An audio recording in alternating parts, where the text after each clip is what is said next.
Welcome to Switzerland. Did you know that our country is not just a great place to visit, but also your first-class business location?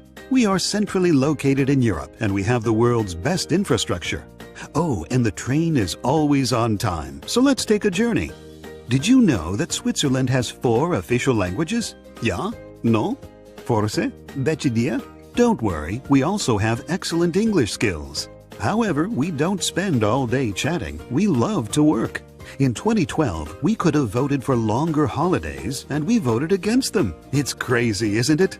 But we're not crazy. Our economy and government are among the world's most stable. That, combined with our outstanding talent pool and a deregulated labor market, makes Switzerland the most innovative and competitive nation in the world. Our Swiss dual education system provides an excellent mix of both vocational education and apprenticeships. Now let's take a look at industry. Maybe Germany, the United States, and China are well known for their industrial output. But did you know that Swiss industrial production per capita beats all of them? Sorry, guys. Our country is small, but hey, 3 Swiss companies are among the global top 20 most valuable companies. Furthermore, we offer the best quality of life. That's why 3 Swiss cities are among the world's best for the highest quality of living. In addition, Switzerland is one of the happiest nations on the globe. Perhaps because we eat on average 12 kilograms of chocolate per year? Switzerland is the best location for innovation, has stable political, economic, and financial conditions, has the highest living standard, and welcomes your business. So tell us now, when will you invest in Switzerland? Switzerland Global Enterprise, enabling new business. Find out more at s-ge.com.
For us in the Aditya Birla Group, Odisha has been one of our most preferred investment destinations. Chief Minister Shri Naveen Patnaik's exceptional leadership has been the singular factor in the rapid progress of Odisha. The state government has leveraged its competitive advantages, including its progressive policies and governance framework, are a big pull factor.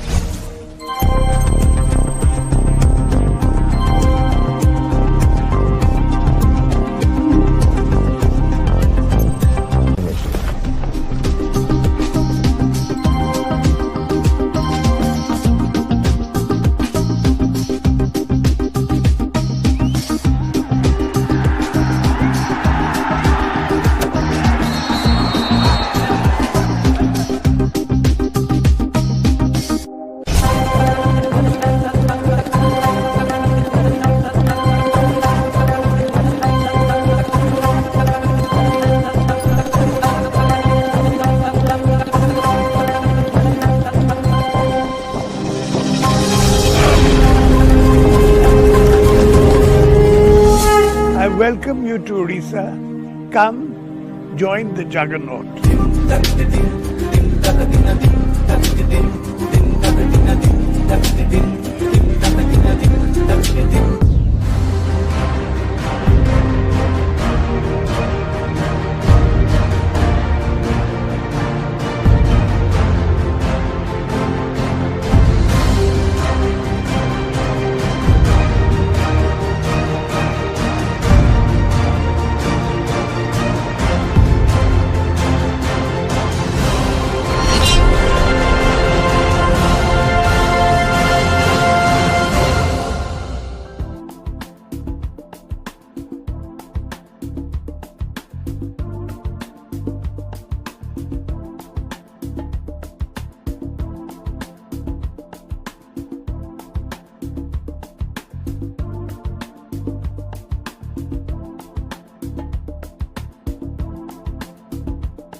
In healthcare, a vast ecosystem is helping therapy innovators become more patient-centric and more effective than ever before.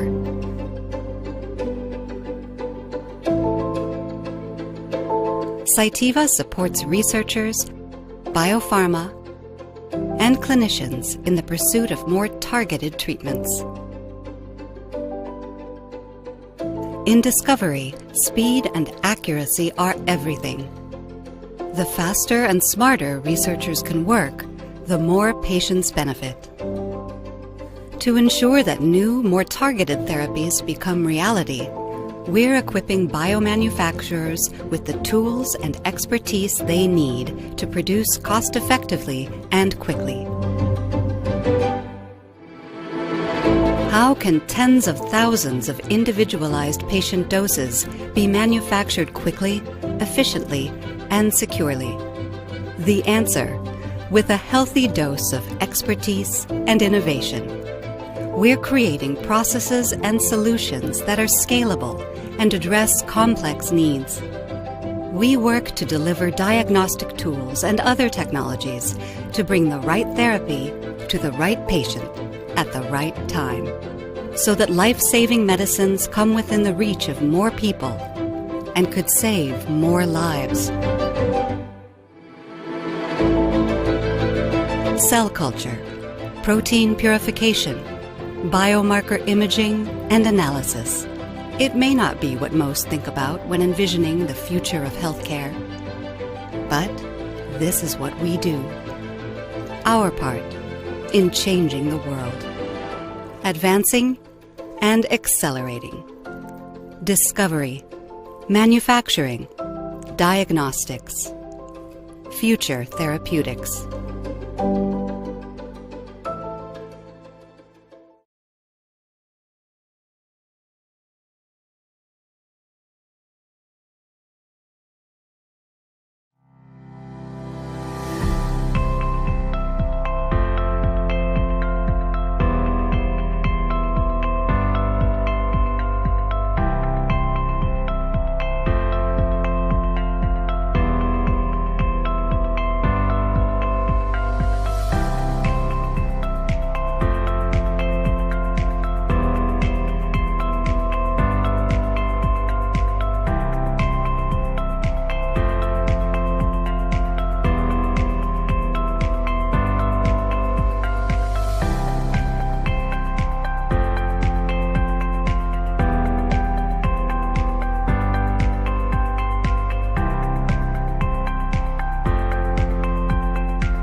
to regulatory compliance is long and filled with choices. With a combination of standards, process, and service, USP can help guide your path to compliant, quality products. Trust the standard that sets the benchmark for medicines. Our robust and collaborative scientific process is part of our comprehensive approach. We offer reference standards that are tied to USP monographs to help you minimize risk and enhance your confidence in compliance. Reduce time and resources spent developing in-house standards and streamline your path to regulatory compliance. We work with independent, volunteer scientific experts who rigorously review and approve our standards, which undergo testing by USP and other laboratories around the world. Ongoing testing of our standards helps ensure the quality of your product over time, and only USP reference standards are linked to official USP NF monographs that provide specifications for the identity, purity, and potency to meet FDA requirements without further in-house qualification and the needs of our global customers. With USP, you have access to our in-house scientific experts to guide you every step of the way.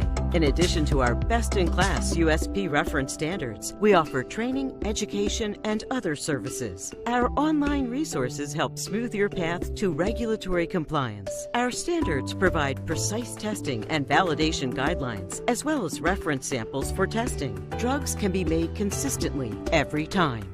We are more than reference standards. We provide a unique combination of standards, process, and service. From buying to applying standards, we support your bottom line with reference standards that have been rated best in class by our customers. Talk with us to find out how we can help you navigate your journey to regulatory compliance. Contact USP at usp.org.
Welcome to Switzerland. Did you know that our country is not just a great place to visit, but also your first-class business location? We are centrally located in Europe, and we have the world's best infrastructure.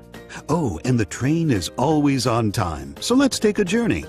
Did you know that Switzerland has 4 official languages? Ja? No? Forse? Decidia? Don't worry, we also have excellent English skills. However, we don't spend all day chatting. We love to work. In 2012, we could have voted for longer holidays, and we voted against them. It's crazy, isn't it? But we're not crazy. Our economy and government are among the world's most stable. That, combined with our outstanding talent pool and a deregulated labor market, makes Switzerland the most innovative and competitive nation in the world. Our Swiss dual education system provides an excellent mix of both vocational education and apprenticeships. Now let's take a look at industry. Maybe Germany, the United States, and China are well known for their industrial output. But did you know that Swiss industrial production per capita beats all of them? Sorry, guys. Our country is small, but hey, 3 Swiss companies are among the global top 20 most valuable companies. Furthermore, we offer the best quality of life. That's why 3 Swiss cities are among the world's best for the highest quality of living. In addition, Switzerland is one of the happiest nations on the globe. Perhaps because we eat on average 12 kilograms of chocolate per year? Switzerland is the best location for innovation, has stable political, economic, and financial conditions, has the highest living standard, and welcomes your business. So tell us now, when will you invest in Switzerland? Switzerland Global Enterprise, enabling new business. Find out more at s-ge.com.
For us in the Aditya Birla Group, Odisha has been one of our most preferred investment destinations. Chief Minister Shri Naveen Patnaik's exceptional leadership has been the singular factor in the rapid progress of Odisha.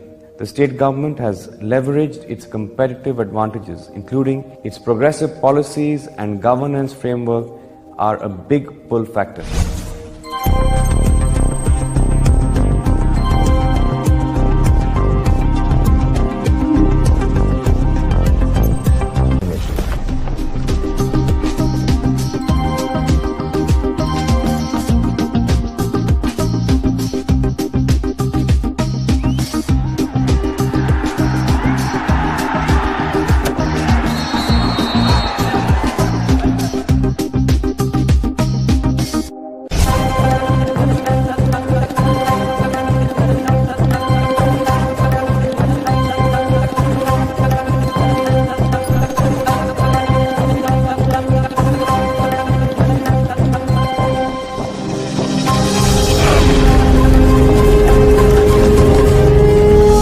I welcome you to Odisha. Come, join the juggernaut.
Okay, we can start. Okay, good afternoon, good evening, all the participants from, I hope, different parts of the globe.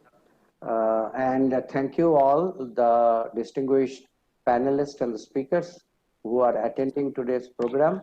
I will just start this by saying that we all know biopharma is actually evolving at each stage. It was initially purified protein, then recombinant product, then more complex monoclonal antibodies, and today it is having more complicated advanced therapies. So I think it's the right time that we are having this kind of meeting with our Indian stakeholders.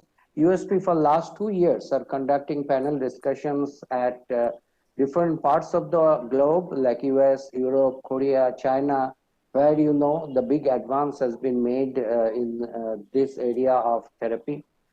Based on the discussions and feedback we received, we are trying to plan out what USP will do for the standard development and also the training programs. So we hope today we will have a good discussion and we will get some excellent feedback from you on the challenges what you are facing and the kind of help what you think you require from not only USP in general, regulators and other areas. USP Fuad will talk about what we are doing in the area of raw materials. With this introduction, I will start our first session where we have three presentations. So first one will be by Dr. Sharma, and she's going to give a little overview of the CAR T-cell therapy in India and role of Government of India.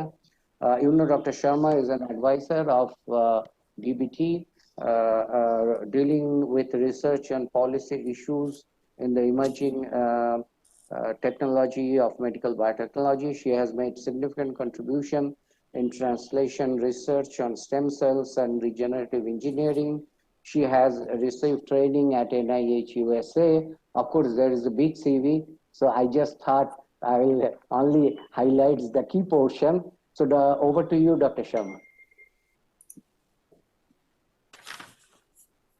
Thank you, Dr. Ranjan, and good evening, everyone here. Dr. Ranjan has already given an overview of the session. I'm going to share my slides. Hope you are able to see. Can you see my slides? No. Can you give her, the CIA representative, can you give her the right for sharing content? So,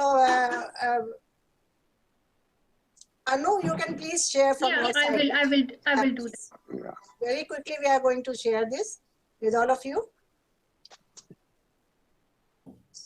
So this session is actually on this CAR T-cell technology. So I am going to provide you a very brief overview that what Government of India has done so far and the efforts being made by Government of India, especially by Department of Biotechnology. So my talk will be focused on the efforts being made by the government. So you can just see that the approach is to develop an affordable CAR T-cell technology in India. So next, please.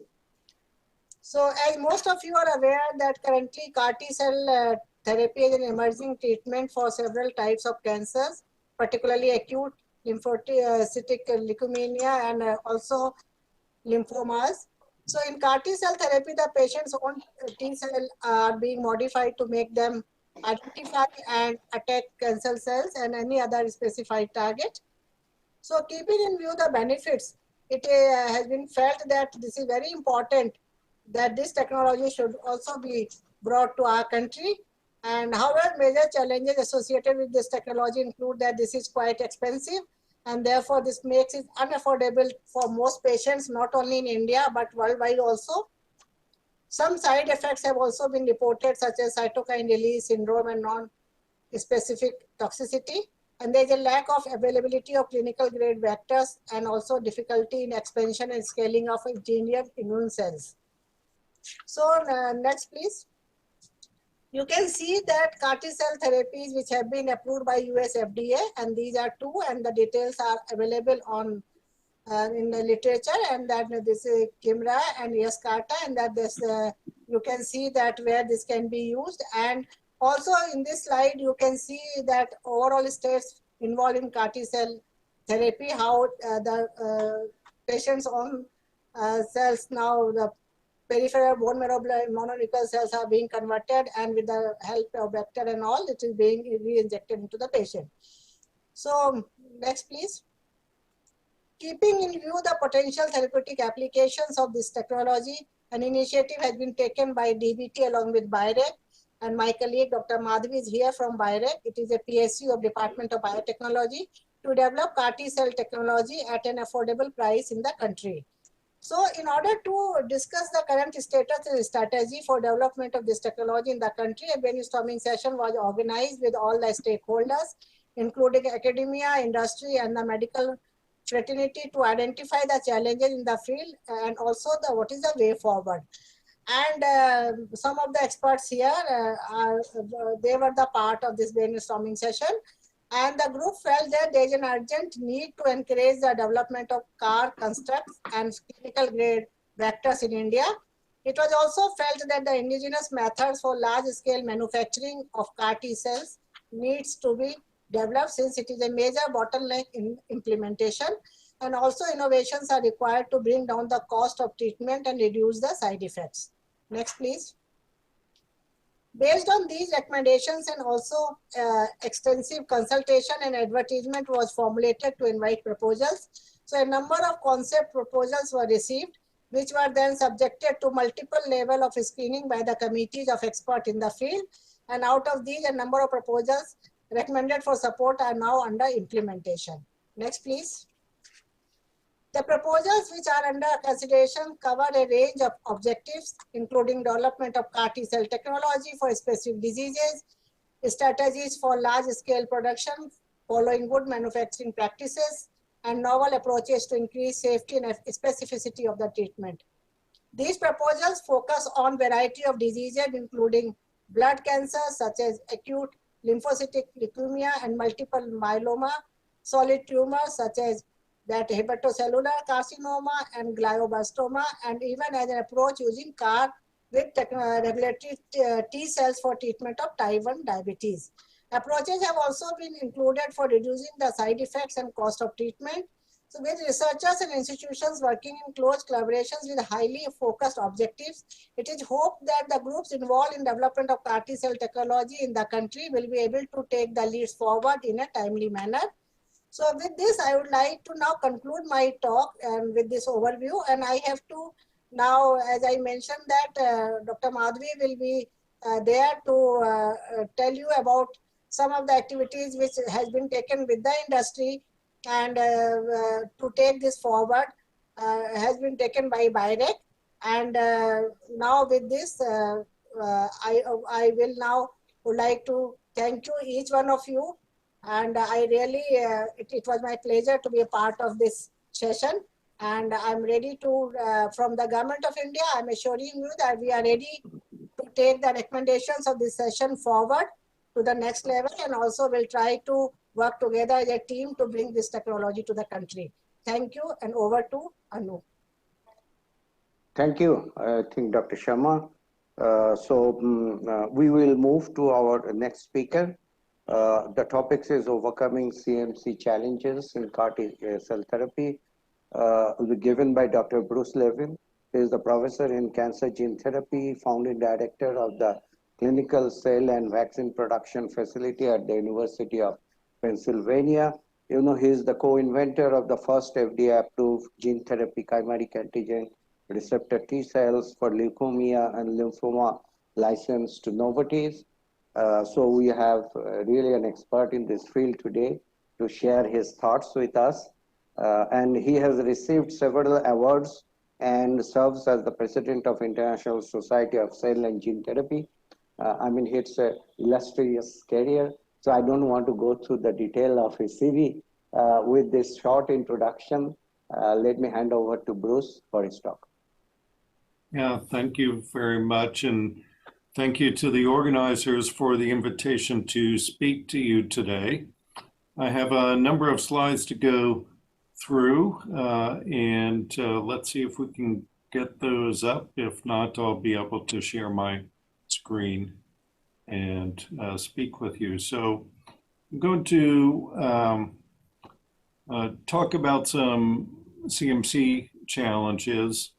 I have some disclosures that you'll see because I have a financial interest in due to intellectual property in the field of cell and gene therapy.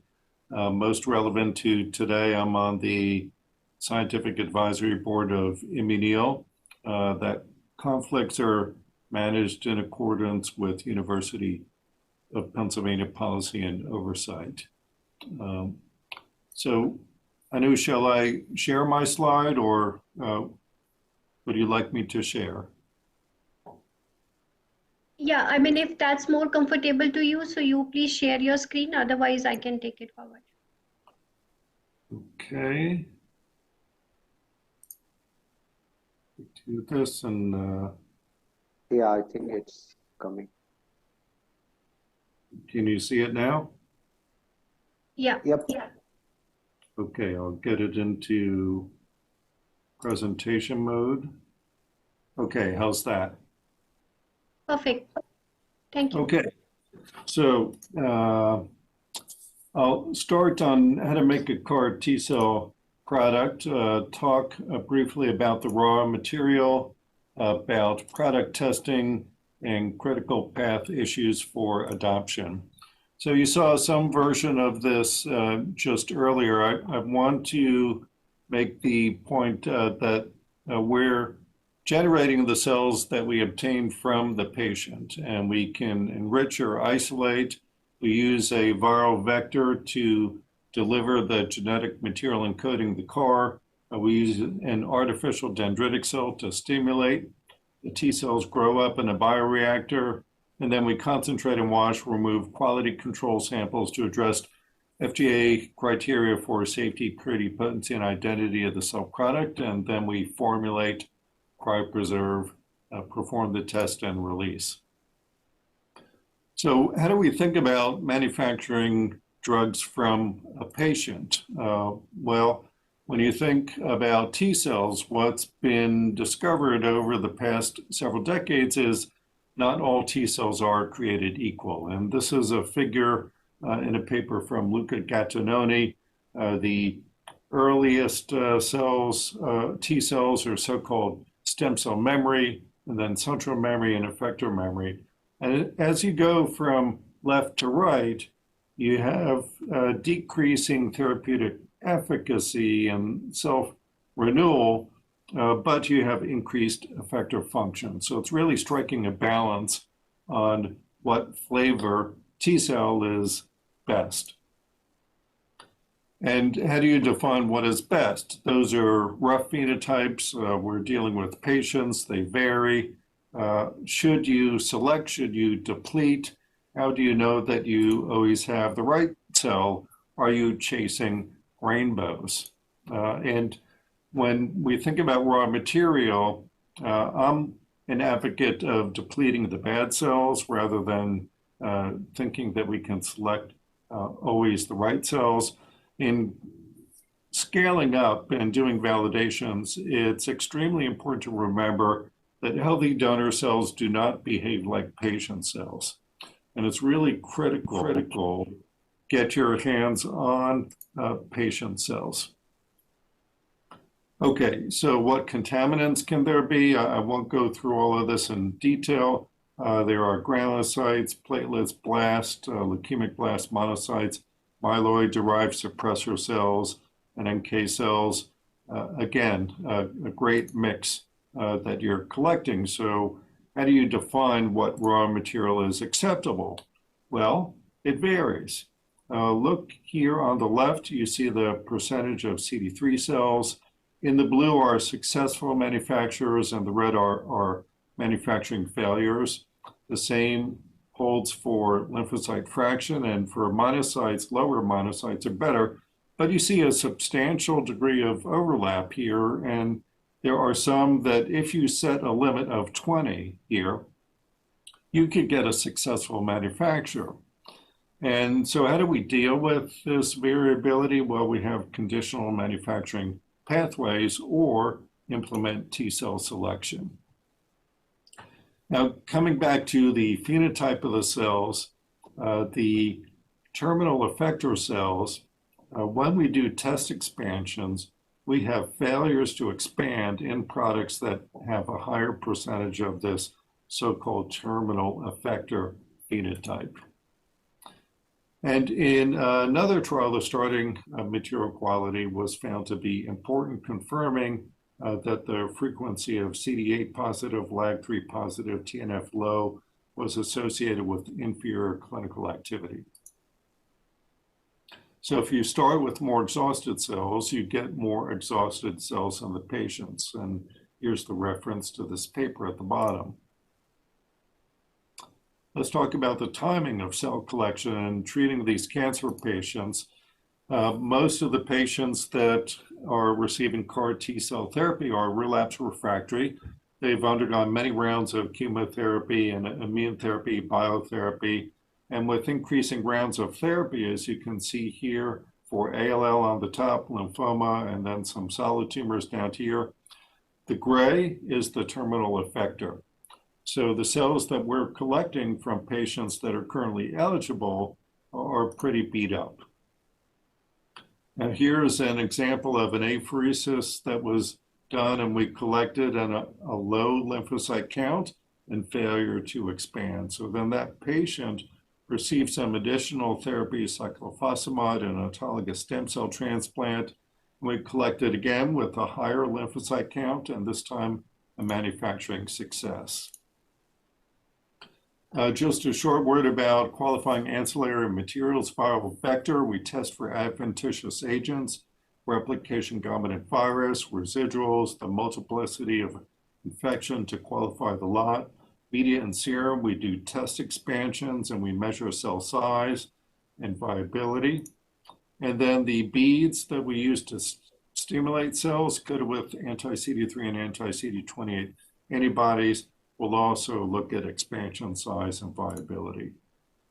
So let's talk about testing. And we test the collected product. We don't generally qualify the collected apheresis. We do have guidelines for absolute lymphocyte count. However, we do in-process testing, and then the final formulation here you can see is all our release criteria. And we can discuss this in detail during the discussion period.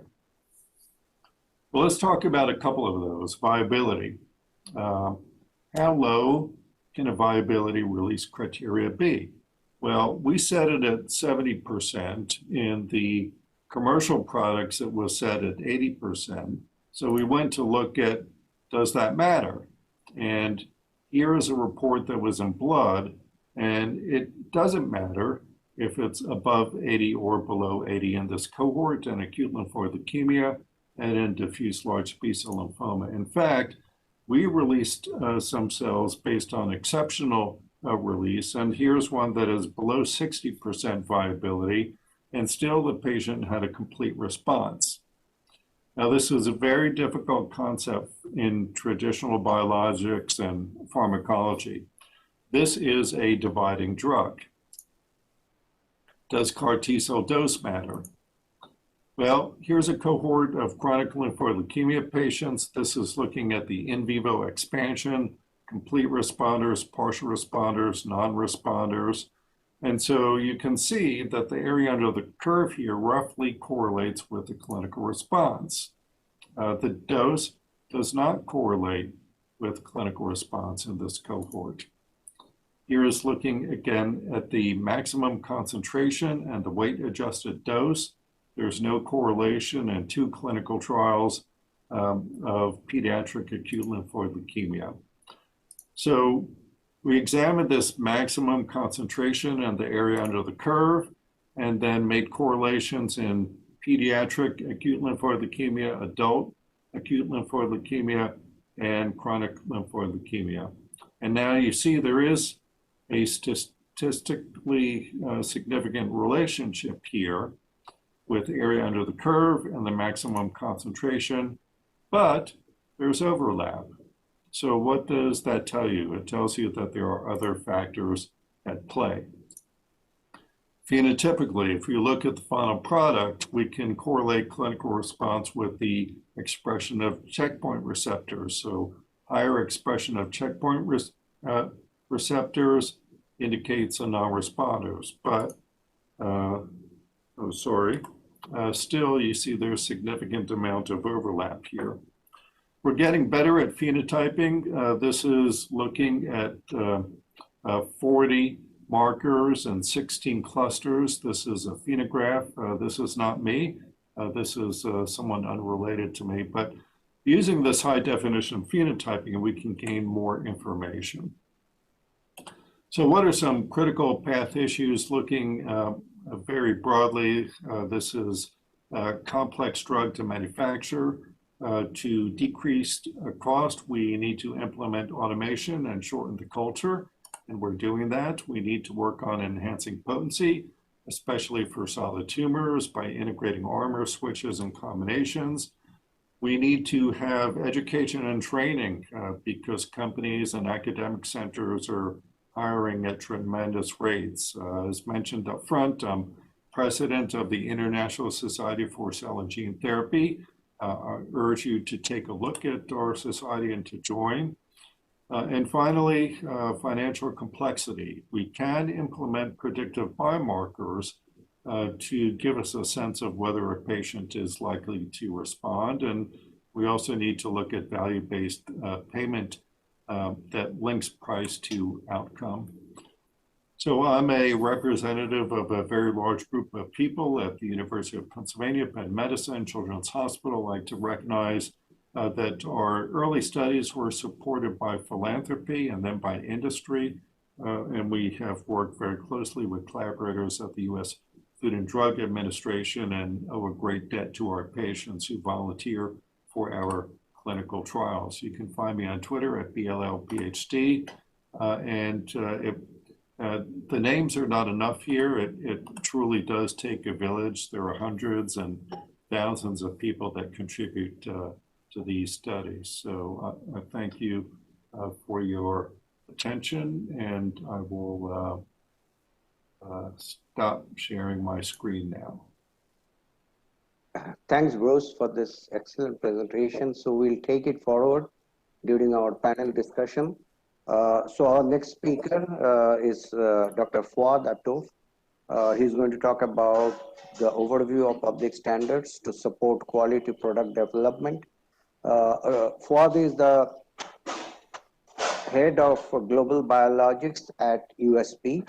He leads all scientific activities related to develop and maintenance of documentary and reference standards for biologics and antibiotics, and oversee the biolabs at USP US and India. Fouad has his PhD in cell biology in Pierre and Marie Curie University at Paris, France. He worked on cell-based therapies for diabetes at NIH USA. So you can see he is coming with a background of cell therapy. So today he is going to share our USP's work. Over to you, Fouad. Please give him access for sharing content. Thank you, Ranjan. I think my slides are already on the screen. Can somebody just confirm? You can see, you can hear me, you can see the slide? Yeah. Yes, Fouad, yeah. Okay, all right. So at USP, we've been building trust for the last 200 years through our work supporting public health by disseminating standards that support quality of pharmaceutical product. And obviously, we evolved over time to support biopharmaceutical. And in the last decades, some of the work we've done on cell and gene therapy also in support of that. I want to also share maybe something about our strategic approach to biologics in general, including cell, gene, and tissue therapies. The standard setting focuses today on the overall product life cycle, not just at the release of time of product. We develop standards by engaging stakeholders early on and work with them to identify problems and also work together on developing those solutions. Some of the solutions we provide focus on developing analytical tools, performance standards that support enabling and demonstrating performance of assays, of processes, and we do the work in alignment with global norms and standards. Part of that approach to performance standard, and rather than focusing on just the product, but rather the performance of the assay and the process, we spend a lot of time working on raw materials, and we have a number of standards to support and best practices to support qualification of raw materials used in biomanufacturing, including some of the ancillary materials that Bruce mentioned. Part of our strategy also in recent years is to dedicate time and resources to supporting emerging therapies, such as the CAR-T product we're discussing today, and other therapies that may be based on novel technologies.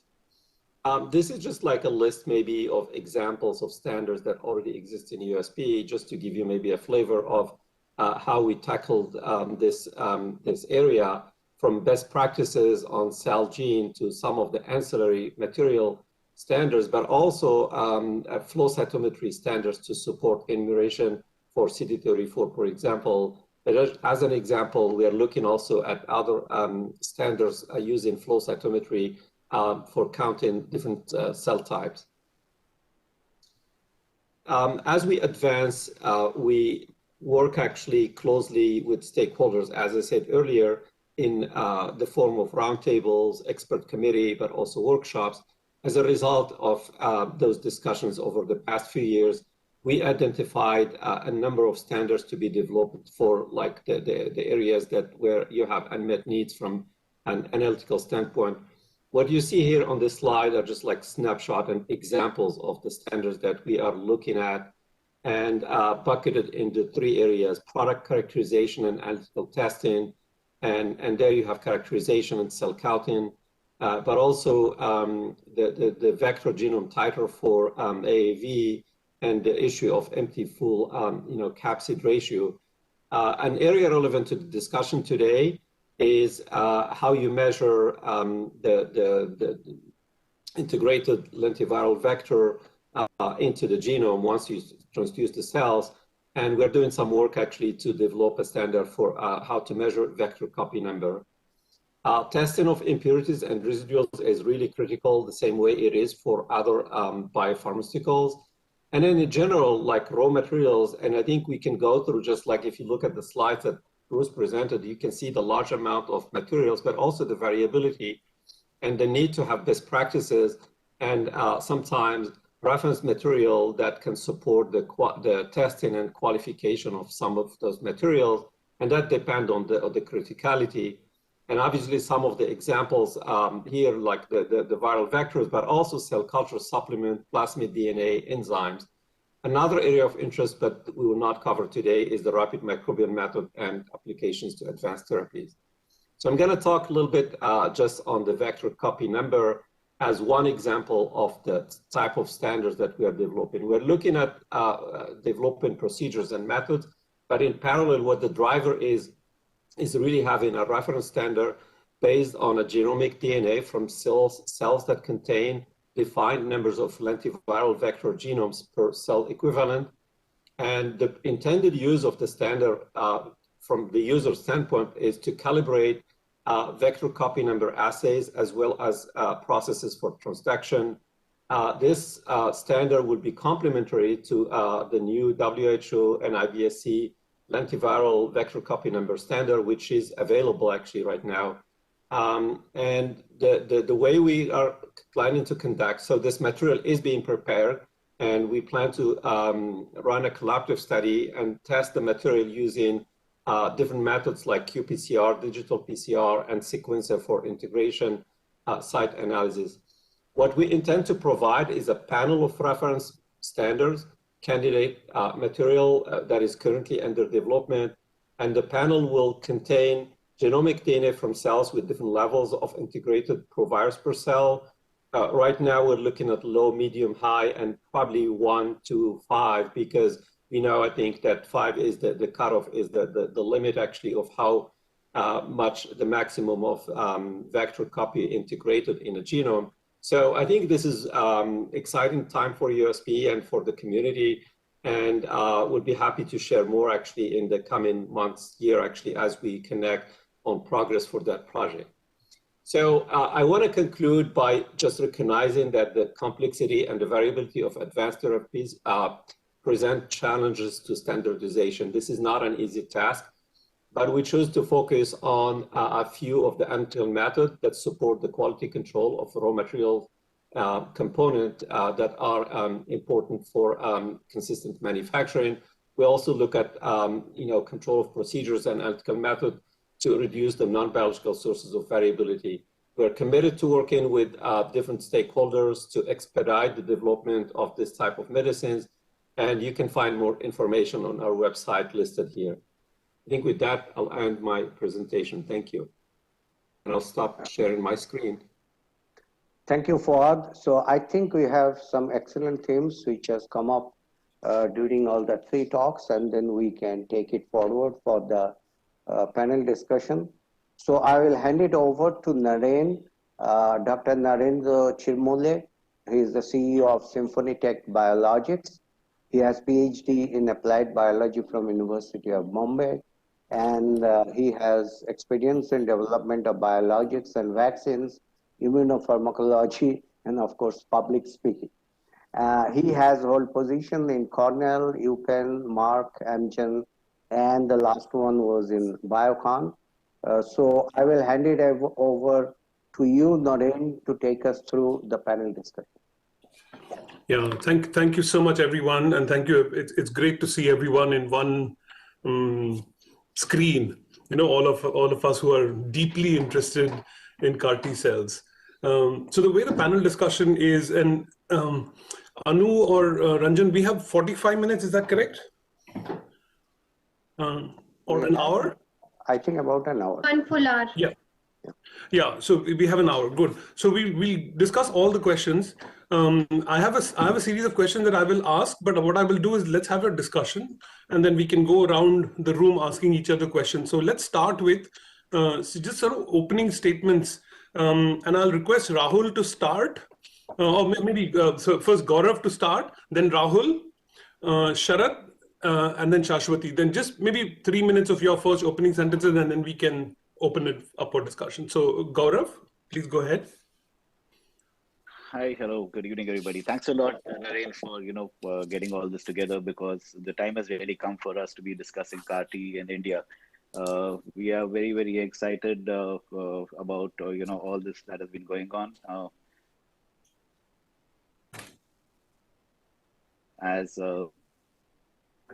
this space around 2015, when Rahul and I got together, and we were already working independently on this, and we got together, and we have recently been able to develop an indigenous CAR T product in Rahul's lab, and we hope to be getting on to clinical trial this year, and we are also expecting that there should be many more probably clinical trials starting across the country in 21. So it's a very exciting time in India. We are very happy to be in this.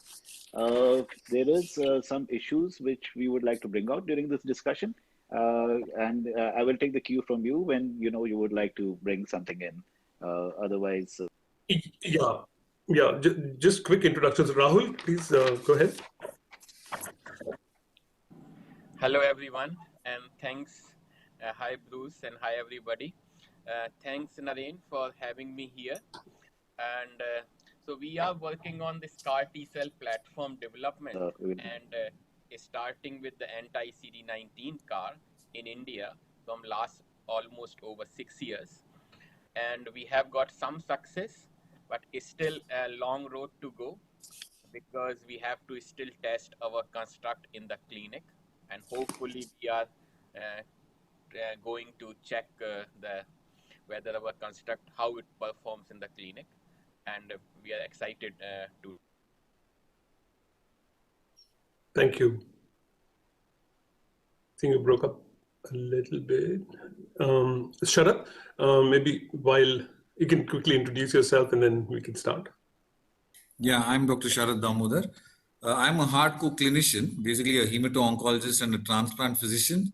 So primarily dealing with patients. So I will tell you the patient side of things, which is of interest. So clearly, you can see the progress in our country in treating a lot of oncology, from chemotherapy to stem cell transplant. There are close to about 100 stem cell transplants in the country now. So a lot of progress in that area. So clearly, the next step forward is everybody talks when you have a relapsed disease or a refractory disease, when is CAR T coming to India? Because patients are very knowledgeable and they would certainly come and ask you, why can't we access this therapy in our country? And this is an absolute need. And clearly, I will answer this later when I get questions on the actual diseases. But clearly, leukemia, lymphoma, myeloma, clearly numbers are huge in our country. And there are a huge number of patients who are requesting for this. So people are eagerly looking forward to accessing this therapy in our country at an affordable price for sure. We have to bring in that factor. I think that's why it's very important to have this discussion and among ourselves and get encouragement from the government bodies to actually get this going in our country. Great. Thank you, Sharat. And Shashwati, maybe you can quickly introduce yourself and then we'll get to the questions. Yes, thank you, Naren. It's a pleasure to be here, and thanks to the organizing committee for inviting me here.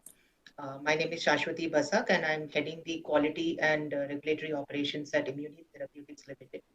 It's a startup company. It was founded in December 2018, and operations began in June 2019.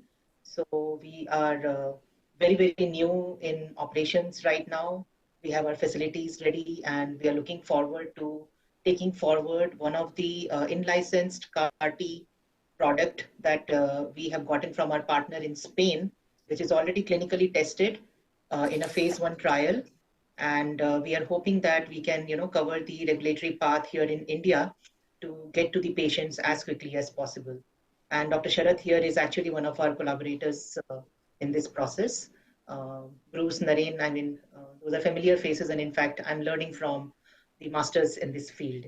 So my focus here in today's panel discussion would, of course, be on the regulatory path and how, along with the regulators of Indian government, we can, make it a little bit tailor-made for a personalized therapy or an autologous therapy like CAR-T, wherein many of the other regulations may not be applicable. So I'm really, really looking forward that some of the messengers here from the government side can take our message back to the Indian government and make our path a little bit easy and, not get sidetracked by some of the things that are required in biologics or vaccines or small molecules, because this is a living drug, as Bruce very rightly mentioned, and we have to, acknowledge that part. And of course, the second part of it that I would like to focus is the quality, like how the product is made and how it will be administered, keeping the safety, purity, potency, and the identity of the product in mind. So many of the assays that Fouth already described, I would actually look forward to Fouth in helping us develop some of the reference standards that we find challenging.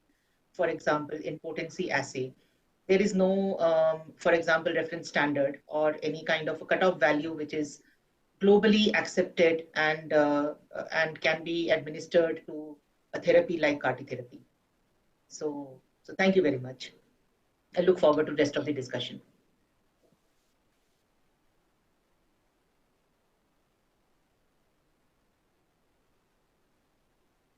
Dr. Naren, you are on mute. Sorry about that. So first we'll spend a little bit of time understanding the magnitude of the problem in India, problem meaning the clinical patients and all that. And I'll ask Sharath and Gaurav to expand on that.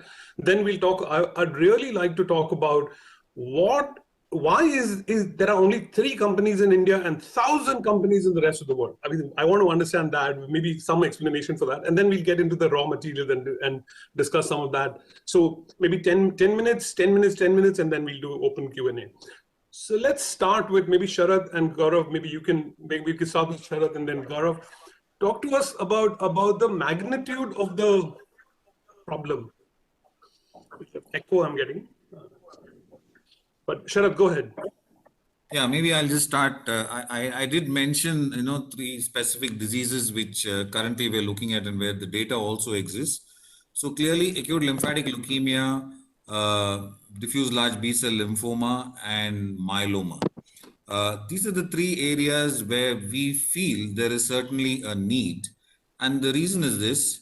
So even if you look at pediatric ALL, where you have the highest cure rates, if you look at Western data, the recent updates are cure rates of in the range of 90 to 95%. That's not the reality in our country, where even from the best of institutions, the academic institutions, the cure rates realistically are in the 60 to 70% range, which is the published data. There may be some differences between center, but that's reality. So you have clearly about close to 20-30% of relapsed leukemia, where currently we are taking them for an allogenic stem cell transplant, where again in relapsed leukemia, the cure rates are in the 30-40% range. This is our national data. So clearly we want to look something beyond that, or maybe a bridge in people who don't go into remission. So that's the need in ALL. And this is just the pediatric ALL where we actually talk about higher cure rates. In adult ALL, it's even lower down, where the upfront cure rates itself are in the 40-50% range. So a higher subset of patients potentially for any of these therapies, we also have to bring in the impact of comorbidities in adults. And clearly, it's not something easily done when you have to pull somebody through an allogenic transplant, even though you've got reduced intensity conditioning regimens nowadays. But clearly, we have to balance out the comorbidity in the older people. So that's for acute lymphatic leukemia, just to give you a little flavor of that. Lymphomas are another subset. If you just divide them into B and T cells, about 80-85% are B cell lymphomas, in which the diffuse large B cell is a big subset, majority of it. Even with whatever chemotherapy, the standard R-CHOP, anything beyond that, we have about 50-60% cure rates. The ones who relapse, you do an autologous transplant, 30-40% cure rates. And after that, if you want to take somebody and they're relatively fit, they're not so sick in a relapsed lymphoma setting, if you're going to take that person for an allogenic transplant, the morbidity is pretty bad, and even the mortality rates are higher. And there's still debate about the graft versus lymphoma effect in a lymphoma compared to a leukemia. So clearly another big need which comes up there, and we have patients asking for it. So that's the reality of the day. And the last subset is myeloma. We always talk of myeloma as a disease of the elderly. We commonly see patients in the 40s in our country coming with myeloma. So currently we are not talking cure in myeloma. So how do you tell a person in his 40s with myeloma saying that I can probably control your disease for maybe 10-15 years and after that it's trouble? So clearly, even with whatever newer drugs, the bispecific antibodies, the autologous transplant, once you go beyond that and if you're trying to hit allogenic transplant in myeloma, again, outcomes are very dismal. So clearly we want to look at this newer therapy. And recently I saw something published data from China where they've just decided upfront that with the autologous transplant, if they piggyback a CAR T as upfront therapy, their results of MRD negativity myeloma are close to 90 to 100%, which is very good, because when you talk MRD negativity, you're starting to talk about cure rates in some of these disease subsets. So that's just putting a few of these things, which is the need of our country at this point in time. Let me pause here and see if the panel has any follow-up questions for Sharath at this time. So Sharath, are there any data for the numbers of patients of ALL or DLBCL in India? Like frequency, what is the frequency and what are the numbers? Yeah, so they're very sketchy data, Rahul. Actually, the National Cancer Registry is now actually collating that data and put it together. A lot of data initially was published from Tata and Vellore and some of the bigger centers.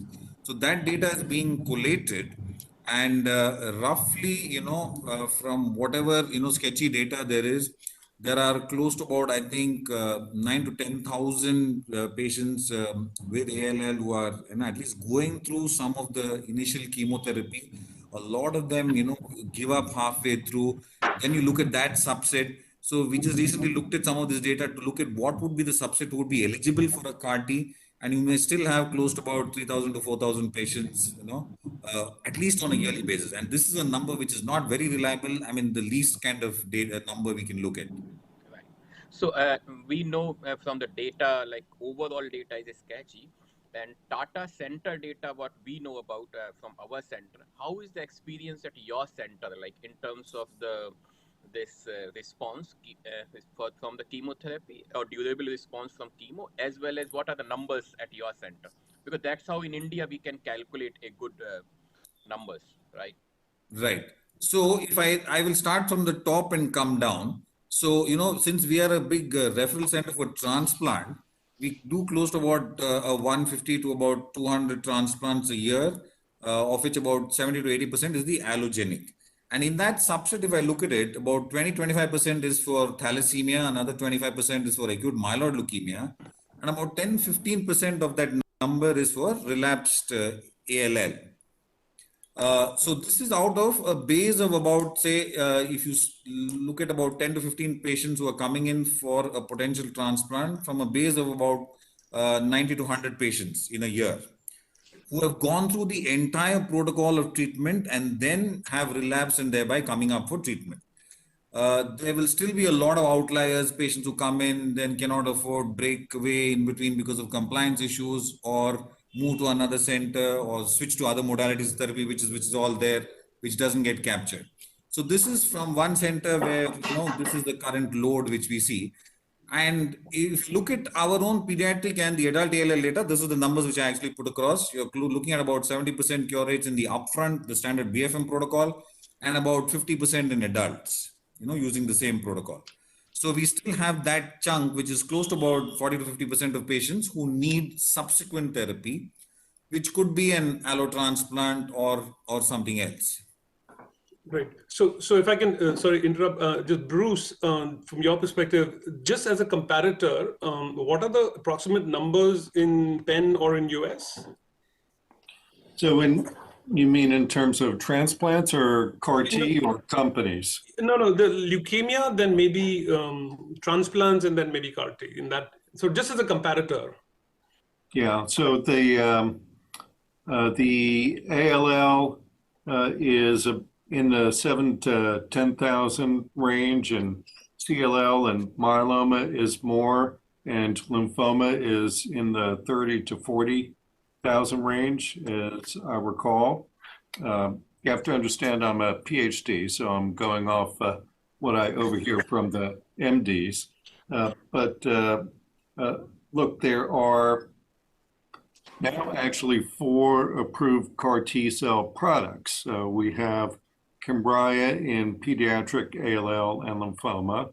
We have the Yescarta in lymphoma. We have the Tecartus in mantle cell, and the most recent one, Breyanzi, in lymphoma. And I believe there's going to be an approval this year, if not early next year, in myeloma for a BCMA product.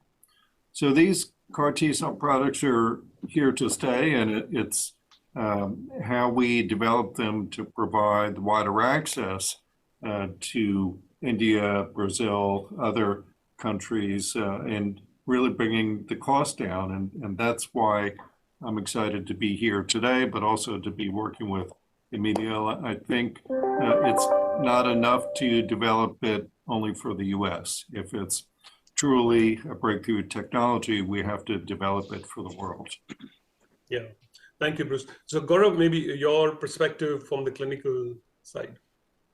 Yeah, thanks, Naren. And I think Sharat has already covered a lot of territory, so I don't really have much to add as far as that is concerned. Maybe I could just change the perspective around a bit and tell it to you from here.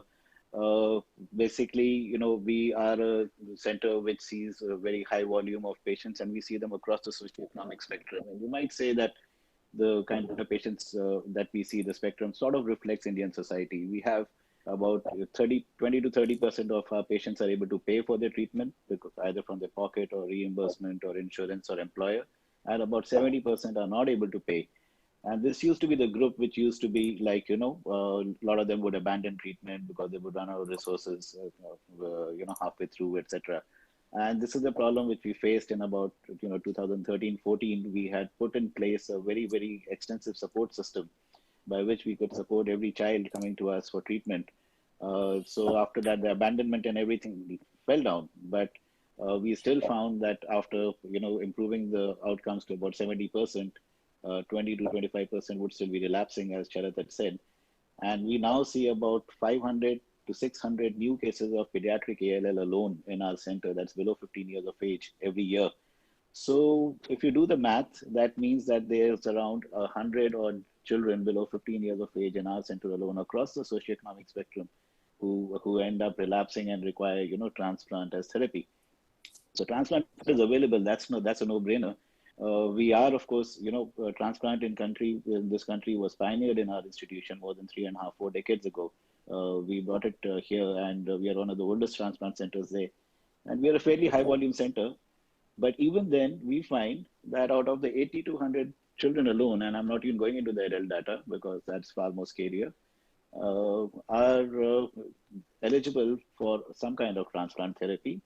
And actual real ground truth has been that we have been transplanting less than 3 to 5, maybe less than 10 of these children per year in our center, because our waiting is so huge. And that is reflective not just of our problem, it's a problem across the country. Transplant centers are still too few to meet the need. So you can do the math, 70 to 80%, maybe let's say 20 to 30% of them will do well on chemotherapy alone. Another 50 to 70% of those need transplant, and only 5 to 10 of them are making it to transplant because the wait list is a year, and if we get them into remission, they cannot last in remission for a year. So we do send some to those who can. We send them to another center around where they can have the transplant there. But many are just not able to make it. So it's a very, very sad situation indeed. And if you multiply this with the projected ALL in the country and its outcomes across the country, overall ALL outcomes are much more poorer if you take across the country than in individual centers of excellence. So it's a far bigger, more huge problem. And this is what we were faced with in 2014. We realized at that time that even if we improve our transplant capacity by 3 times, 4 times, it's not going to make a dent in this, this huge number of patients which we have. And that's what sort of drove us into the CAR T space. At that time, it was new, it was novel, it was coming out. It seemed like, there were long-term remissions without without transplant also, further transplant also. And the thought at that time was that if it's going to work so well, of course, the more longer trials and longer outcomes were not there at that time. But we thought if it's going to work so well, can we use this to sort of, skip one jump? CAR T is being used in the US as, 3rd or 4th line initially at that time. But our patients don't even make it to 2nd line. And if somebody's failing 2nd line, there's really no 3rd line. So we really thought that we need to leapfrog ahead. And that's what drove us to get into this, because every day I send 10 children home. Every week I send about 8 to 10 children home. So it's something which we just have to do something about. So that's an idea of the numbers and the burden that we face, from our perspective. Thank you for sharing that experience, Gaurav. So Rahul, again, the question, we can move on to the next discussion. You've been doing this work for several years in India. What are the challenges to get something started like this in India? And raw material standards and all that, like CMC part is the focus of this discussion, and that's where we want to get to this at the end. But just your perspective, of the start, how you started and what challenges you faced initially. So many challenges, Naren. I know. We've talked about. Yeah, go ahead. Yes. So, if regarding CMC, as Bruce mentioned, there are multiple steps actually to manufacture the CAR T, right? And given our infrastructure, facility infrastructure, as well as even the reagents, raw material availability, cold chain supply, so those are not excellent, right? So those were the very big challenges to optimize all the assays and the manufacturing processes. So in the beginning, we spent a lot of time actually in developing the assays, developing the manufacturing processes. And in fact, first we were doing the research, like ex vivo studies. Then we had to change the process to the GMP manufacturing process. So that was again another challenge. So we have faced a lot of CMC challenges. But finally, we are at a stage where we can manufacture the product in the GMP facility with the good process.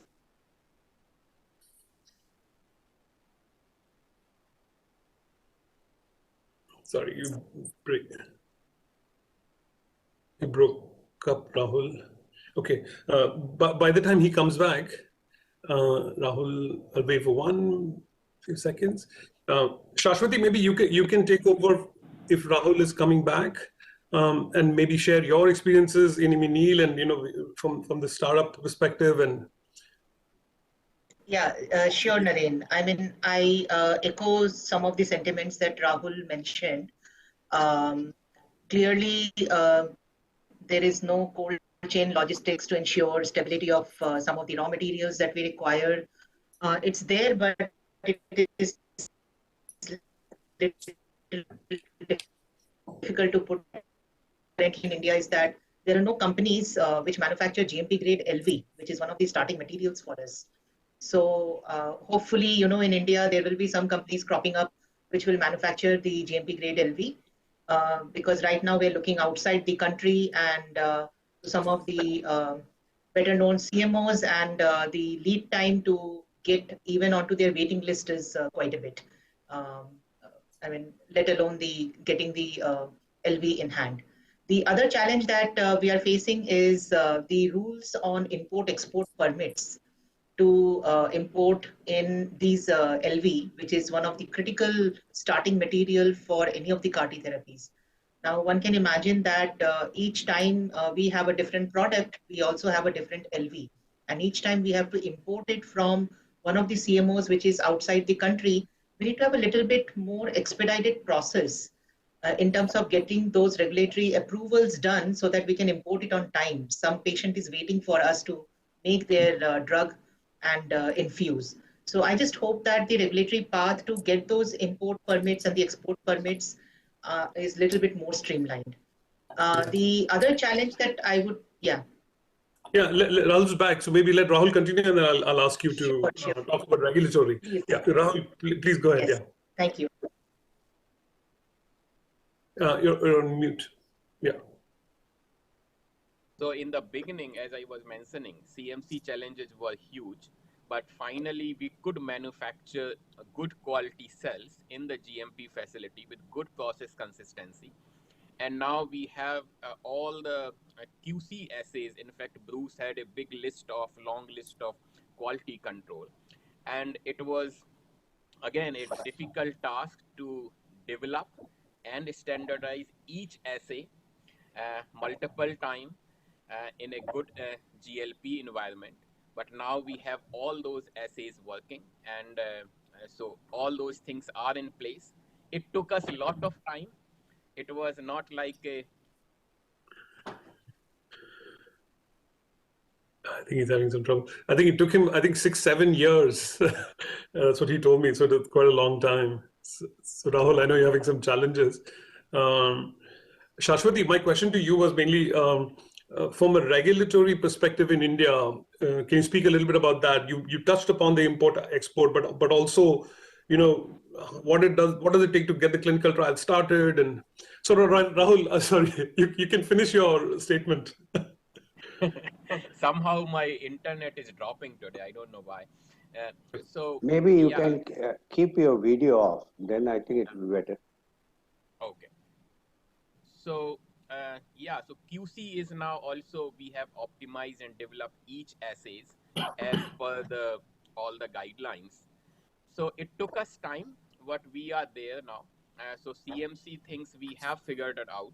It took us long time, and now we are actually looking forward to the trial. So we are going through the regulatory aspects of the trial now. Yeah. Okay. So Great. Yeah. Thank you. Yeah. So Shashwati, my question to you was mainly for regulatory, and maybe you can just give a broad overview of regulatory and the challenges that you face. Yeah. So I think the regulatory path that is currently present in our country is mainly focused on small molecules, biologics, vaccines, wherein it is made in huge quantity and then the drug is distributed to many patients. And plus it is not product specific like in this case. So today we may have a CD20 CAR, tomorrow we will have CD19 CAR, again BCMA CAR, and so on and so forth. So given that even to get to the preclinical state, there are a lot of forms that needs to be filled and approved. And few of the things are probably not relevant in our field of CAR-T because we don't have the preclinical animal models which are suitable to even test out something for toxicity.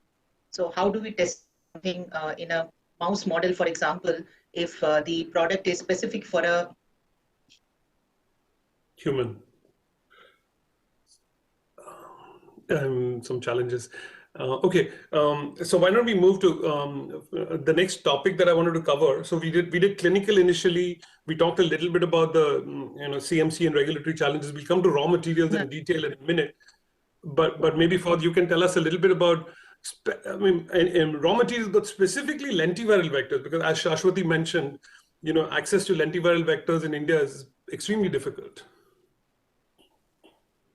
Yeah, so thank you, Naren. So maybe before I go to the lentiviral vector, I think to the comment made earlier, contrast in small molecule world to large biologics and advanced therapies, I think we need to think of this type of therapies like as a construct, and you have multiple components. And I can see the challenge from a development standpoint, but also from a regulatory standpoint. If a regulator is constantly evaluating a dossier where you have to look at the product itself, but also the different components. So I think I can imagine if you have the right platforms and collaborative effort to make sure that everyone is using the same quality vector, beads, cell culture media, all of that, I think we'll be in a better spot. You can develop different type of therapies. You can target different genes, but I think the common denominator are the raw materials. So addressing those as a construct actually is very important. Collaborative effort between regulators and developers. So for lentiviral vector, there are two aspects, and I agree that the challenge with having enough actually viral vectors to produce those therapies is a problem. I think there was a lot of excitement when this CAR-T product were first approved. I think we're facing now there is not enough maybe high quality viral vectors, and that can be addressed by having the right contract manufacturing organization and collaborating with developers. This is something that I think it is really critical. So that's maybe for increasing capacity of manufacturing of viral vectors. But then using the vector themselves and ensuring that safety concerns have been addressed is really important, because we all know that regulatory agencies actually rightly require integration studies and long-term follow-up on product using lentiviral vector, for example. And because this type of vectors have the potential to integrate permanently into the host cells and to persist for a long term. So that's why there are requirement by different agencies, such as the European Medicine Agency, but also the FDA has, for example, that the vector recommends that the integration copy number shall be less than 5 copies per genome. There is also a reflection paper by the European Medicine Agency, which talks about the issues with integrated vector copies per genome and the need actually to control that, as well as the integration profile and integration site. So the one thing I mentioned in my presentation, I'm happy to elaborate a little bit more, but one way to address that, the vector, the integration, is to have to use standardized assays, which also require the right type of reference material, because today the methods that are used for integration studies, such as the amplification-mediated PCR or high-throughput sequencing, have still some limitation in terms of sensitivity, accurate quantitation, and data interpretation. And there's a need actually to have different type of orthogonal method, different version of PCR, like qPCR, digital PCR, and sequencing studies to be run in an orthogonal manner to confirm actually to estimate accurately the number of copies that have integrated in the genome. I don't want to maybe use all the time. I'm happy to talk about the approach we are taking about how we want to develop a standard for vector copy number, but I'll pause here for now to see if this addresses the question or if anybody has a different perspective. Yeah, so any questions for the panelists for either Shashwati, Rahul, or further? Yes. Hi, this is Shashwati. What they add is this: when you're developing the assay, you are choosing a part of the lentiviral genome which is going to be common across different vectors. It's not going to be vector specific, right? Like tomorrow, if we change the lentiviral vector, we can still use the standard. Absolutely. I think the purpose of this is to have a sort of like a generic type of assay and standard. I think there is a very good paper published by Yuan Zhao and Christian Schneider from NIBSC a few years ago, that details actually, strategies for developing reference standards, I think, and those could be, taken by developers themselves, but the work is huge actually that probably it makes sense for an organization like USP or the NIBSC WHO to develop that standard. But the simple way to put it is you can take different cell types. We looked at 293 cells, but also Jurkat, and we're looking at the third cell type, and it may end actually yielding the same type of standard. You take those cells and you transduce them with a lentiviral vector with some like GFP or any type of like irrelevant gene to just ensure actually expression, something that can be used for selection.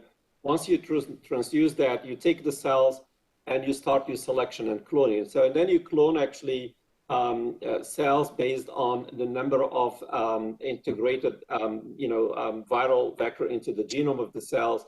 And then you select a panel. In our case, we're targeting 0, 1, 2, and 5. It may end up sometimes when you quantify, it may end up not being exactly 2. It may be 2.5 or something like that. That's what we're trying to do right now. But the goal is really to have a panel that goes from a control where there's no integration to low, medium, high. And once you have those clones, I think, and you have the cells, you can expand the cells and extract the DNA. And now you have genomic DNA that you can use as a panel of reference standard, which can be used to generate a standard curve. It can be used for the calibration of assays. And it doesn't really matter what type of construct you have, as long as it's that lentiviral vector. I think that's one of the advantages. I'll be honest with you, I think I don't have an answer to the question, how would genomic DNA extracted from 293 cells differ from the one from Jurkat? I think that's something we will know as we advance with the studies. Different groups actually are pursuing this strategy as well. Yeah. So okay, good, great. So let me just move to a sort of different topic, and I'll ask first Bruce to talk about it, then Madhavi, maybe I'm going to ask you this question. So Bruce, one of the things that I am very, it's apparent when you come to a facility like yours in Penn, that there's an extreme tight-knit collaboration with translation sciences, right? You have all your professors and your postdoctoral students and your, and you gave me the opportunity to teach this course last week in UPenn, and I realized, that close knit between academia and industry has really flourished in Penn. Can you speak a little bit about that? And then Madhavi, maybe you can comment, or maybe others can also comment as to, is that something that's lacking in India? Well, yeah, thanks, Naren. Let me just say first, to put things in perspective, I started the lab at the Navy in late 1994, and we treated our first patient in 1996, non-gene modified. So then CAR patients in 2010. That was a 14, 15-year time span.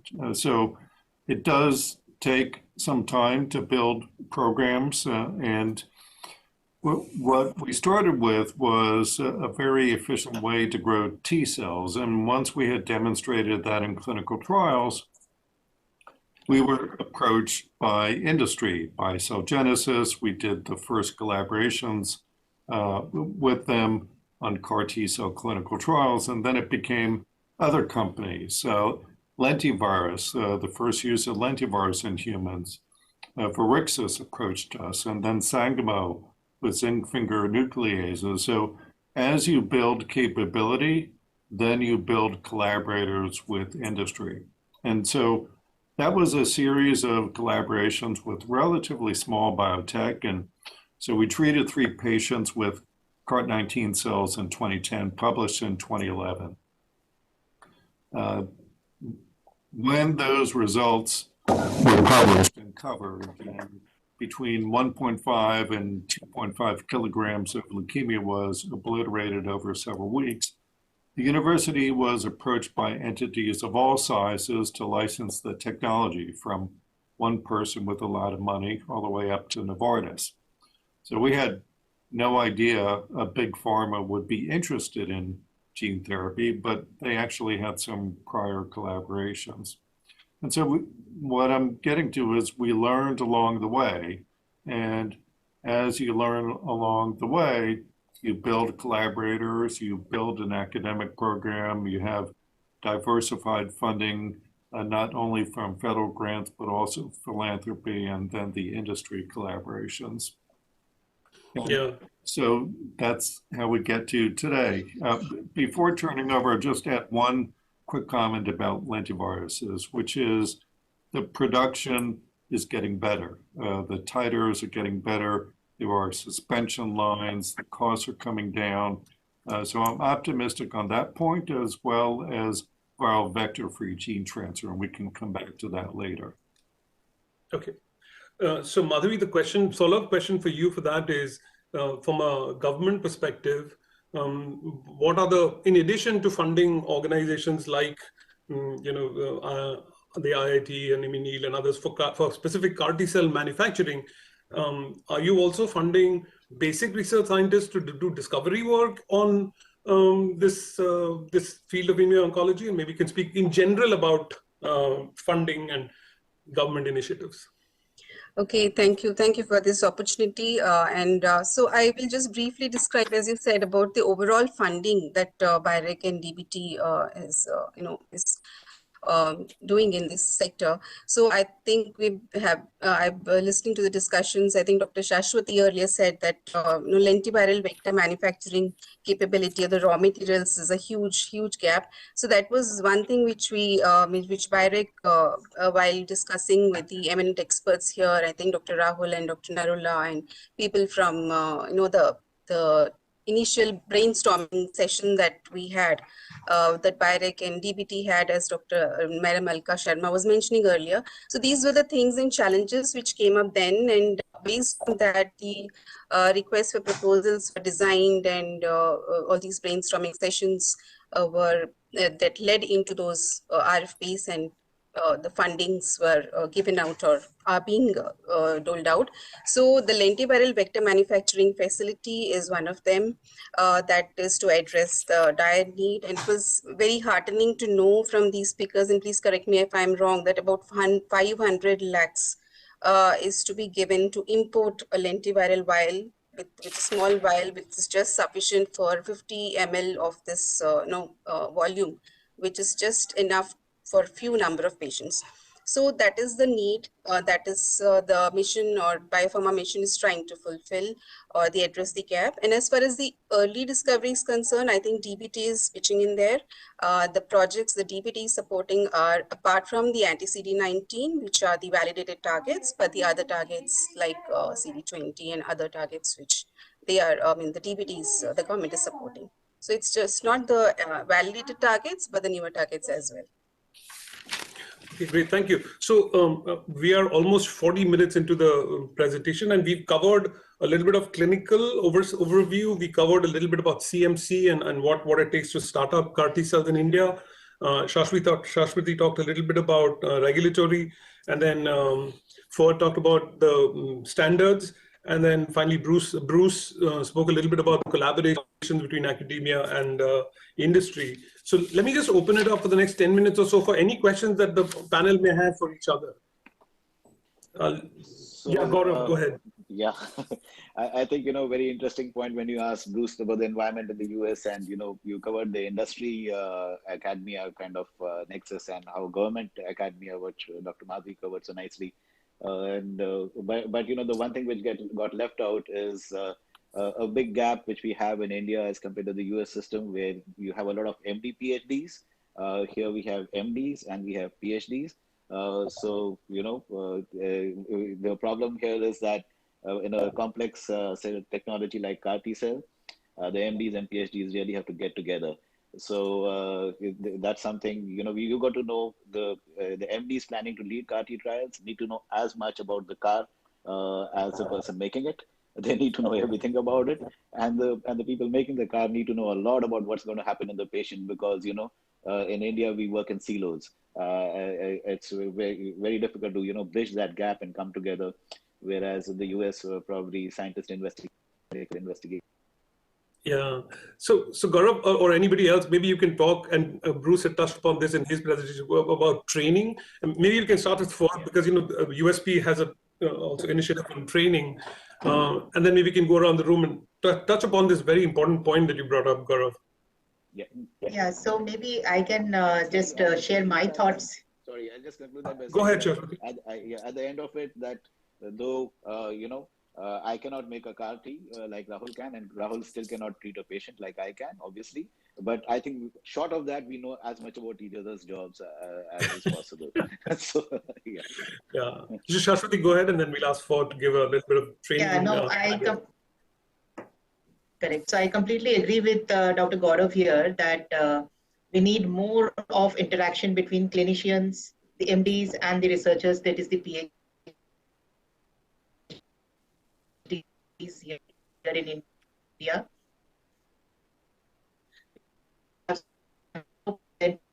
And put it in several, examples wherein translational research is something that will probably. Maybe Shashwati, try to close your video. Maybe you'll have better, because you were dropping. Yeah, Shashwati actually texted me saying that preclinical model development in India is very poor. Right from academics. Am I audible now? I'm sorry. Yeah, without the video, much better, it seems. Go ahead. Shashwati? Anyway, I think that Shashwati, we'll let you speak when you come back. So Ford, maybe you can talk about training and what kind of forums USP does.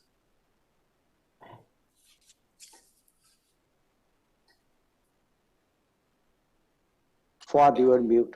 Yeah, thank you. I think can you hear me? Yes. So I was just going to talk about the training. I think we have a number of courses, and we developed like a couple of formal trainings to cover other areas, including vaccines and biotech product. In the area of advanced therapies, we recently were endorsed to be a center of excellence for advanced therapies within the Asia-Pacific economies. That doesn't cover India, but I think some of the program there can be also expanded and extended to India if needed. We can really discuss. As a matter of fact, this week we just launched that training program, and part of that is to start really by going through component in manufacturing, raw materials, then supply chain, then to testing quality attribute, potency, for example. So right now we are at step one, looking at the raw material, and I think as we go to the next training workshop, we may cover those other areas. But the goal for any of this, and for the training we just launched for raw material, for example, is to make sure that the stakeholders have a common understanding of the issues around raw materials. I think there are a lot of misunderstanding about the GMP versus the non-GMP, but also the need to have a consistency from lot to lot when you're using raw materials. I think we tend to think that raw material is just like the material you add to your manufacturing. It's probably as critical as the finished product itself in this case. The goal of the training also should be to help the trainee actually understand how they can select and characterize a material that they will use actually in their manufacturing. And there are a lot of actually guidelines and guidance documents out there. I think it's a matter of just supporting the trainees actually understanding how they can implement national and international standards. And additionally, part of the training is to learn how you mitigate supply chain and quality risk throughout the product life cycle. I think you may start actually your production and development with, for example, a raw material, and down the road actually, your supplier changes something on you. That's the kind of thing you need to think about in advance. So training should actually cover that, and that's some of the things we cover in the training we provide. Also making sure that everyone learns actually from real world case studies in cell gene therapy. I think today, when I look at the slides that Bruce presented, I can see a couple of areas that are tested actually in the final formulation. But those are like things that quality need to be ensured before actually you get to manufacturing. For example, the beads, we talked about the viral vector, but all the components that are used in producing that viral vector also are need to be addressed. So I think we do have things in place and things under development. And again, I'm happy to share as we go the program that we just launched in the APAC region, and we can look at what is needed in India, and we can work with you on launching a similar training. Great, thank you. Shashwati, I know you're back, and so maybe you can speak, and then I wanted Bruce to maybe talk a little bit about the International Society and what the International Society does worldwide for training. So Shashwati first, and then Bruce. Okay, thank you, Naren. So the point I was trying to highlight is the lack of a proper in vivo preclinical animal model for doing toxicity studies in a preclinical setup. Now, expectation from the regulatory on any kind of therapy is that we should provide data on toxicity. And that becomes a little bit of a hurdle because CAR T therapy essentially happens in immunocompromised mouse models. And because of the lack of species specificity, we really can't study toxicity in any kind of animal, preclinical animal models. So, that is something that I feel that either we need to have improved preclinical models where we can have translationally relevant information. If not, I feel that, some kind of a leeway should be given in terms of the regulatory path when we're trying to get some of those approvals, because it is a very, very autologous nature and it is very human specific. Yeah, good point. So Bruce, maybe you can talk about this. Yeah, and we'll come back to the preclinical work again, because I want to ask Madhavi also that question. Bruce, the International Society. Yeah, I want to make a couple points. And the theme is education, training, and expertise integration. At Penn, we have research labs, we have a product and process development lab, we have a manufacturing facility, quality control testing, quality assurance, the clinical expertise, and the correlative studies. It really is a mini biotech embedded within academia, and it's facilitated the very rapid translation of complex technologies and evaluation in clinical trials. Now, another example of how you get there is, as Naren mentioned, the International Society for Cell and Gene Therapy. This is a global society composed of three pillars: the scientific pillar, the quality, operations, and regulatory pillar, and the commercialization pillar. And you can't have one without the other to develop this technology. And we're past the point of silos. You need the scientific development to be able to commercialize. If you do scientific development, but it doesn't go anywhere, how is it benefiting patients? And you need that regulatory and quality oversight to be able to facilitate that. So I joined ICT in 2000 and 1999.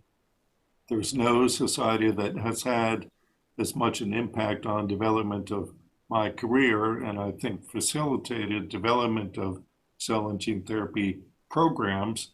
And since last year we're virtual, this year in May, end of May, we're virtual. It's enabled attendees from India and other parts of the world that maybe wouldn't have been able to go to Paris. So look at the program. Happy to talk to anyone online or offline about ICT and how we facilitated the program at Penn. Great. Thank you, Bruce. So Madhavi, if you can speak a little bit about the government's, again, initiative for training and things like that, because we also have we have an entire institute for translation research, right? So maybe you can speak a little bit of that. So yes, so Biopharma Mission, which I am part of, BIREX Biopharma Mission. So training and skill development is an important mandate, an important part of the mission. And we have like different categories for that in medical devices, in biotherapeutics, in GMP regulatory aspects like GMP, GCP trainings. So GCP trainings are ongoing. We had done a series of GCP trainings. Similarly, we had done series of trainings on the regulatory aspects as well. But since this is a new area, so as I understand that there are lack of preclinical animal models and even challenges in orthogonal assays for determination of the vector copy number. So we have another series of trainings coming up, which would be in the biotherapeutic sector that is in plan. So I think this is a takeaway for me also. So some of these could be integrated into that training. But we would be looking for people who could provide that training nationally or internationally. So that's where we would need inputs maybe to design that kind of a training. But yes, training is as a big one of the mandates of the mission. Great, thank you. Sharath, I know you've been silent for a while. I'll let you just sort of comment on all the commentary that we've had so far. And in the last 5 minutes, we'll do a little bit of a exercise on an Excel spreadsheet. But Sharath, last word for you for the panel discussion. Yeah, whatever I've heard, very, very encouraging. And clearly, I think the training part is a key point. And clearly getting some of the clinicians also involved with some of this work is very important for better understanding and collaboration between, the lab side and also on the clinical side. And clearly, I think any of the training programs, which I think Dr. Bruce also alluded to, would be very useful for a subset of people who are kind of looking to cross over to the other side and also work in that area. Yeah, okay, great. So what I'm going to indulge in a little bit is a little bit of, in the last 5 minutes, ask you to help me with some words. That's almost like keywords, and I'm going to share my desktop screen. And this is going to be a blank Excel spreadsheet. Can you see my Excel? I think you can see it, right? You can see my desktop? Yes. Good. Okay. So what I'm going to ask all of you to do, and we can go one by one in a row, and I'll just say, I'll just call out your names. All you have to say is you have to say one word, and then so let's go. Bruce. Okay. Now, I'll give you the context. One word on the conversation we had today. Whether it is clinical challenges or whatever comes to mind. Yeah, I'm going to pick a different type of word, which is marathon. So this is challenging. It's a long race, and you're actually not doing it for yourself. You're doing it for the patients. And once you complete one marathon, it feels good, and you want to do it again. It's addicting also, right? Yes. Yeah. Fuad? I would say CMC, learning from biotech, there are a lot of lessons there. Yeah. Shashwati? I would say accessibility and better interaction or more interaction with our regulators. Madhavi? I would say skilled manpower is very much required in the sector. Gaurav? So it's on my phone, so you'll have to read out the words. I'm sorry. Yeah. It says marathon, CMC, biotech, access, skill, power. Anyway, whatever comes to your mind. Yeah, so definitely. I think regulatory, but an area which we didn't touch upon, and that is not just the regulatory aspects of, the process of the CAR-T, but actually the CAR-T clinical trials, how they should be designed. Yes, that's something which we really need to talk about. Yeah, excellent. Rahul?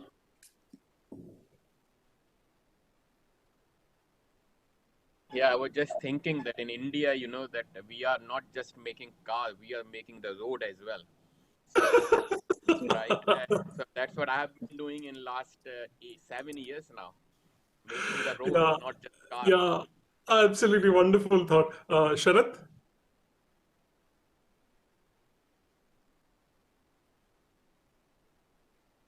Yeah, I would just say need and affordability. Yeah. I'll make them as two, and I will say collaboration. Let's do one more round. Has everyone done? Maybe Anu, and I know you're listening in. Why don't you say one word at least? Ranjan, first Ranjan and then Anu. Yeah, I would say supply chain. And Ranjan? Yeah, I think you put it there already, the raw material. Yeah. Okay, let's do one more round and we'll go the same. We'll try. I'll see if I can get the same order. Bruce, again. Has everyone been? Everyone's done, right? Yeah. Yeah, I mean, I'll pick one that I talked about, which is variability. And you know, with small molecules, you can define them. There's even defined fetal calf serum, but with cells, even allogeneic cell lines, there is variability, and it's a learning process, learning how to deal with that, how to characterize it. Yeah. For just I'd say shared resources. Yeah, excellent. Gaurav? Yeah, so actually, you know, it's collaboration because that's we really need. There's a big demand supply gap which we need to bridge very fast. Yeah, Sharad? I just like to bring in training. Training is equally important. Yeah, Shashwati? I would say validated assays to ensure very high quality of the product. No compromise on safety, purity, and identity. Yeah. Anu? Yeah, I would say quality and consistency. Ranjan?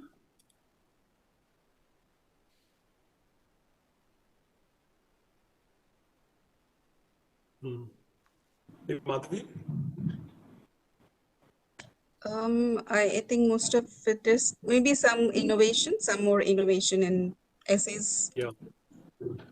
Ranjan, if you're on, otherwise. Standards. Sorry, I didn't realize that. Yeah, no, I just thought the clarity on the clinical trials, because I think that's a big gap here. No, I'm going to stop sharing and thank you for indulging. Anu, I think we are up with time, so maybe you can sort of summarize and finish the session for us. Yeah, thank you, Dr. Naren. Just one thing to add in there is standardization. I think that's, again, an important aspect. Yeah, I'll share the spreadsheet with you. Yeah. Yeah, thank you. So thank you, everyone. I would just like to thank Dr. Naren for making this session so interactive and lively. We got some very good points of discussion, which we will be compiling and sharing it with you all. We talked about various aspects from raw material to supply chain, regulatory aspects, import, export, CMC, whatnot. So I think we covered, touch based upon many things. And I think as mentioned by Fuad, USP is investing in this area, and we look forward to continue the discussion further, and would like to take this, in collaboration, would like to take this journey forward. So again, on behalf of USP, I would just like to thank you all for joining us today and providing such, valuable insights into this area. Thank you. And with that, I will hand over to Dr. Madhavi for the closing remarks.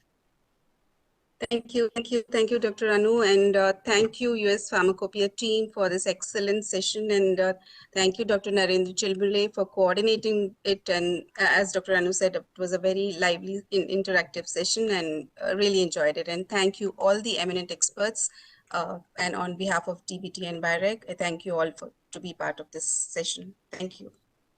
Okay. Thank you. Bye-bye, everyone. And we are very much